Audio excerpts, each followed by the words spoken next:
Summer Academy 2015 is still running, and we are in the middle of the barbecue where we're sitting around the fireplace and have a glass of port. We have the tradition always to do a toast on the seat with port, and it's enjoyable to hear people come together from all over the world and find old friends and exchange experiences. Of course, we also meet to learn. So this year we had Cecilia Müller, who is a professor at the university in Sweden, to tell us about horse feeding. He's a specialist on that topic, and we really learned a lot. One of the most important things is, of course, horses have to have access to raw feed all around the clock, actually. So we of course have the problem that a lot of our horses are too fat. So of course he spoke about hay being the most suitable food. Hay and grass, horses are for the evolution made to eat grass. But as our horses are often too fat, straw is one of the good alternatives.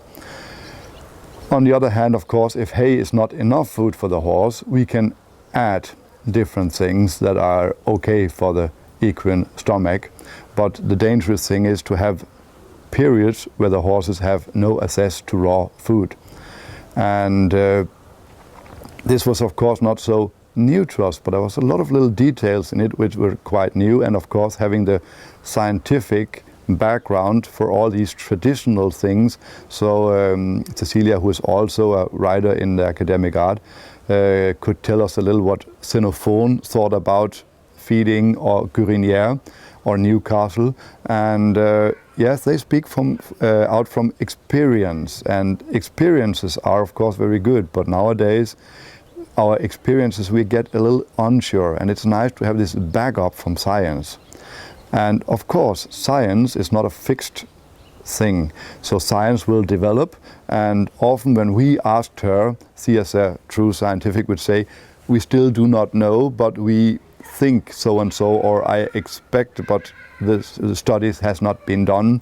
And then we are back into experiences. Experiences we exchanged, especially on the subject shoulder in.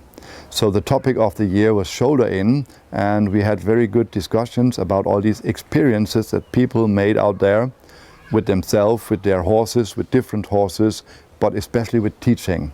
What was the difficulties to teach people what is a shoulder in and how to make it, and where are the difficulties? Are the difficulties to search in the body of the rider, in the body of the horse, in the communication, and of course it all comes together. Therefore this brain pool is one of our really strong parts, where people with different experiences can exchange, and we discover that different point of view on the same subject make us richer. We are not disagreeing, we are getting good result in different ways. So if we are going for the same result, the way to go there might be different. And nobody can start with being perfect. If you start, you will always be wrong. You can never start with an end product. So Grön says shoulder in is the first exercise and the last exercise to work with. And we got more and more aware of why. Because you have to start somewhere, and it is very obvious that you start with the inside hind foot and the forward of inside hind foot and hip, and hope that that will pass through the body of the horse and end up in the other end. But we have other parts where we can make the start, and whatever start you make, you need the opposite. So if you start from the inside, you would need the outside. If you start from the front, you would need behind, and so on and so on. And therefore these different way of starting things and different ways of having a view on the same subject is what makes our group so strong, that we accept the different as long as we have the same goals. But the goals will of course be different from individual to individual, because two horses will never be able to do it exactly the same. There will be little differences.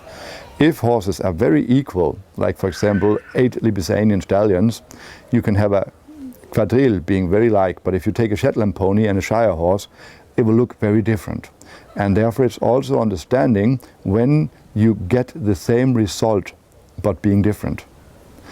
And therefore it's such a big experience for me every time to get all these fantastic people with their good eyes and their competences together.